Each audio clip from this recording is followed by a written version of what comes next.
Brocade blouse पीसच्या तुकड्याचा मी खूप सुंदर असा वापर केलेला आहे। वरती मी प्लास्टिक ठेवलेला आहे, नंतर कपडा ठेवलेला आहे, नंतर मी शॉपिंग बॅग ठेवलेली आहे, नंतर अस्तर ठेवून मी सगळ्या बाजूंनी शिवून घेतलेला आहे। तर मी आहे स्वाती आणि तुम्हा सर्वांचं माझ्या चॅनलमध्ये खूप स्वागत आहे। तर जे ब्लाउज पीस असतात, आपण ब्लाउज शिवतो आणि उरलेला कपडा जो असतो तुम्ही फेकून देत असाल तर यापुढे तुम्ही कधी फेकणार नाहीत। तर याचा जो मेजरमेंट आहे ते 5 बाय 15 इंच आहे। तर हा ब्लाउज शिवूनच उरलेला कपडा जो होता तो त्याचा वापर केलेला आहे। इथे मी चेन घेतलेली आहे, चेनची लांबी सुद्धा 15 इंच आहे आणि सरळ कपड्यावरती सरळ चेन ठेवून आपल्याला इथे सरळ शिवून घ्यायचं आहे। तर मी इथे शिवून घेतलेला आहे। त्यानंतर अशा पद्धतीने आपल्याला फोल्ड करायची आहे चेन आणि इथे आपल्याला टॉप स्टिच करायचं आहे, कपड्यावरती आपल्याला टॉप स्टिच करायचं आहे, शिवून घ्यायचं आहे। तर अशा पद्धतीने आपल्याला कपड्यावरती शिवून घ्यायचं आहे आणि त्यानंतर आपल्याला इथे रनर लागणार आहे। मी इथे एकच रनर वापरणार आहे, तुम्ही इथे 2 रनर सुद्धा टाकू शकता। तर ब्लाउज पीस मधूनच उरलेला कपडा होता हा, त्याचाच उपयोग मी केलेला आहे। खूप छोटा कपडा याला लागतो, नक्कीच ट्राय करून बघा। आणि एक्स्ट्राची चेन आहे ते मी इथे कट करून घेतलेली आहे। त्यानंतर हे जे आहे ते आपल्याला 5.5 इंच पाहिजे, तर थोडंसं एक्स्ट्रा आहे माझं, तर मी इथे कट करून घेणार आहे। याची जी रुंदी आहे ती आपल्याला 5.5 इंच पाहिजे आहे, तर मी ते थोडंसं कट करून घेते, एकदम अर्धा इंचापेक्षा पण कमी इथे माझा एक्स्ट्रा आलेला आहे कपडा। तर हा क्विल्टेड पीस जो आहे तो आपला चेन लावल्यानंतर 5.5 इंच आला पाहिजे, अशा पद्धतीने आपल्याला हा कपडा जो आहे तो ठेवायचा आहे।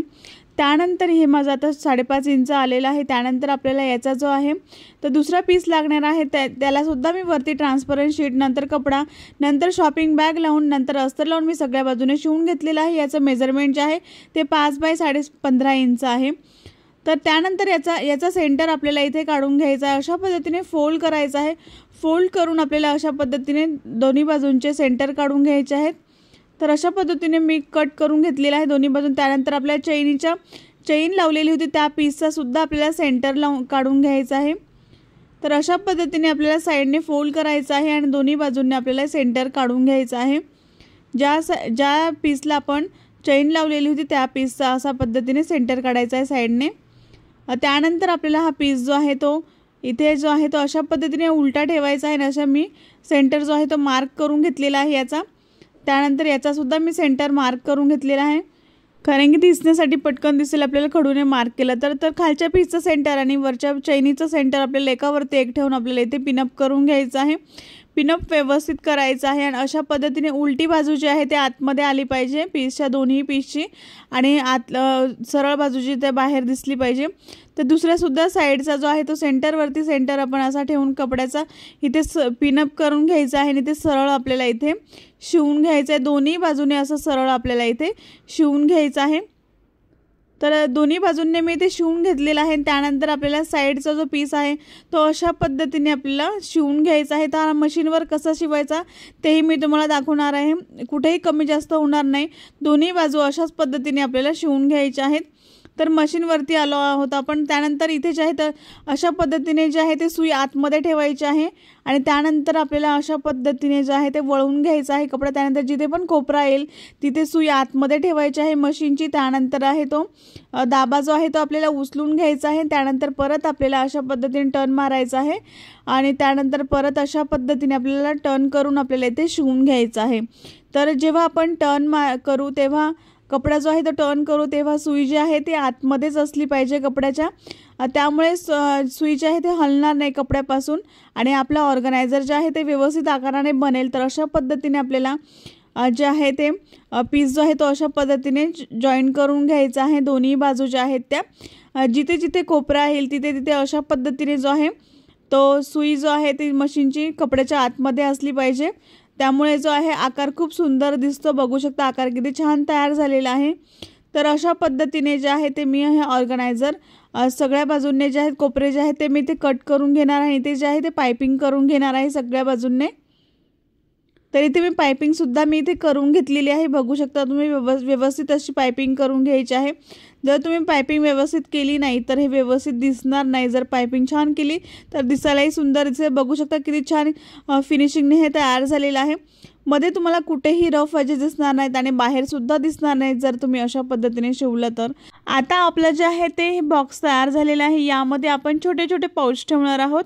तर इयरिंग्स ऑर्गनायझर करण्यासाठी मी इथे प्लास्टिक शीट घेतलेला आहे आणि याचं जे मेजरमेंट आहे ते 4 बाय 4.5 इंच आहे आणि ज्या साईडने 4.5 4.5 इंच आहे त्या साईडने मी इथे पायपिंग करून घेतलेली आहे। सगळ्या बाजूने वरती जे आहे ते पायपिंग केलेली आहे। ज्या साईडने 4.5 इंच आहे त्या साईडने जर हे मी 8 पीस तयार केलेले आहे, त्यानंतर जे आहे ते मी खाली जे आहे ते नॉन वेन लावलेलं आहे, वरती जे आहे ते नॉन वेन आणि आतमध्ये जे आहे ते शॉपिंग बॅग ठेवून सगळ्या बाजूने शिवून घेतलेलं आहे। आपल्याला जे आहे ते मी ते 8 जे आहे ट्रान्सपरंट शीट तयार केलेलं आहे, त्यानंतर 8 मी क्विल्टेड पीस बनवलेले आहेत। तर तुम्ही यापेक्षा जास्त सुद्धा बनवू शकता। याचं मेजरमेंट जे आहे ते 4.5 बाय 4.5 इंच आहे। यामध्ये तुम्ही 10 पाऊच तयार करून ठेवू शकता। त्यानंतर आपल्याला जे आहे ते मी ते 8 जे आहे ते चेनला जे आहे ते रनर लावून घेतलेले आहेत आणि 8 आपल्याला चेन इथे लागणार आहेत। तर यामध्ये तुम्ही अशा पद्धतीने पाइपिंग जी आहे ती चैनीवरती ठेवून आपल्याला इथे सरळ शिवून घ्यायचं आहे। अशा पद्धतीने पाइपिंग जी आहे ती चैनीवरती सगळ्या आपल्याला ट्रान्सपरंट शीटला असं जॉईन करून घ्यायचं आहे। तर मी इथे जे आहे ते 8च पाऊच तयार करणार आहे। तुम्ही इथे 10 पाऊच तयार करू शकता। 10 पाऊच यामध्ये मावतील, यापेक्षा जास्त मावू शकत नाही। एखादा एक्स्ट्रा तुम्ही करू शकता, 11 सुद्धा यामध्ये बनवू शकतात पाऊच। तर इथे जे आहे ते मी ट्रान्सपरंट शीटला जे ते पाइपिंगला जे आहे ती चेन लावून घेतलेली आहे सगळ्या शीटला। त्यानंतर जो क्विल्टेड पीस होता त्यावरती अशा पद्धतीने हा ट्रान्सपरंट शीट सगळ्या बाजूने ठेवून इथे शिवून घ्यायचा आहे आणि सगळ्या बाजूने आपल्याला पाइपिंग सुद्धा नंतर करून घ्यायची आहे। तर तुम्ही पाइपिंग आणि हे जॉईंट एकत्र सुद्धा करू शकतात। तर अशा पद्धतीने आपण ट्रान्सपरंट शीट जे आहे ते क्विल्टेड पीसवरती ठेवून आपल्याला सगळ्या बाजूने शिवून घ्यायचं आहे। तर सगळ्या बाजूंनी मी ते शिवून घेणार आहे। हे जे आहेत ते 8 पीस मी हे तयार करून घेणार आहे आणि अशा पद्धतीने ठेवून आपल्याला सगळ्या बाजूने शिवून घ्यायचं आहे। तर मी ते 3 पाऊच जे आहे ते बघू शकता शिवून घेतलेले आहेत आणि याला जे आहे ते सगळ्या बाजूंनी आपल्याला अशा पद्धतीने पाऊच तयार होतं आणि याला आपल्याला सगळ्या बाजूंनी जे आहे ते पाइपिंग करून घ्यायचे आहे। तर 1.5 इंचाची स्ट्रीप घेऊन असं डबल फोल्ड करून आपल्याला सगळ्या बाजूंनी शिवून घ्यायचं आहे आणि पाइपिंग करताना व्यवस्थित करायचे आहे। तर इथे जे आहे ते मी पाइपिंग करून घेतलेले आहे आणि आपले 8 जे आहेत पाऊच तयार झालेले आहेत। तर अशा पद्धतीने पाऊच बनवायचे आहेत की जिथे कोपरे येतात तिथे व्ही आकार असा तयार झाला पाहिजे। अशा पद्धतीने आपल्याला हे पॉकेट बनवायचे आहेत, तरच ते दिसायला सुंदर दिसेल। जर तुम्ही व्यवस्थित पाइपिंग केली तरच हे दिसायला सुंदर दिसतं। आणि मी इथे जे आहेत ते असे 8 पाऊच तयार केलेले आहेत। तुम्ही 10 किंवा 11 सुद्धा करू शकतात। तर यामध्ये जे आहे ते पाऊच व्यवस्थित बसतात, बघू शकता। आपलं जे पाऊच आहे ते किती छान तयार झालेलं आहे, दिसायला खूप सुंदर दिसतं। नक्कीच ट्राय करून बघा। तर यामध्ये जे आहे ते मी तुम्हाला इयरिंग सुद्धा ठेवून दाखवते। तर बऱ्याचशा इयरिंग्स तुमच्या यामध्ये मावतील। तर इथे जे आहे ते छोटे छोटे इयरिंग्स किंवा मोठे मोठे झुमके असतात, त्यासाठी तुम्ही हे ऑर्गनायझर बनवू शकतात आणि हे तुम्ही सेल सुद्धा करू शकतात, विकू सुद्धा शकतात। अशा बनवून तुम्हाला थोडासाच खर्च येणार आहे। तुम्हाला जास्तीत जास्त 20 रुपये यामध्ये खर्च येईल, यापेक्षा जास्त तुम्हाला खर्च येणार नाही। आणि तुम्ही हे सेल सुद्धा खूप जास्त 300-350 रुपये घेऊ शकता त्याचे। नक्कीच ट्राय करून बघा। यामध्ये बऱ्याचशा तुम्ही इयरिंग्स ठेवू शकता, छोटे मोठे जे आहे ते गळ्यातले जे आहे ते नेकलेस वगैरे ठेवून तुम्ही याला ऑर्गनाइज करू शकतात। आणि जर तुम्ही तुमची ज्वेलरी ऑर्गनाइज करून ठेवली तर ती व्यवस्थित सुद्धा राहील। नक्कीच ट्राय करून बघा आणि आवडलं तर एक लाईक नक्की करा।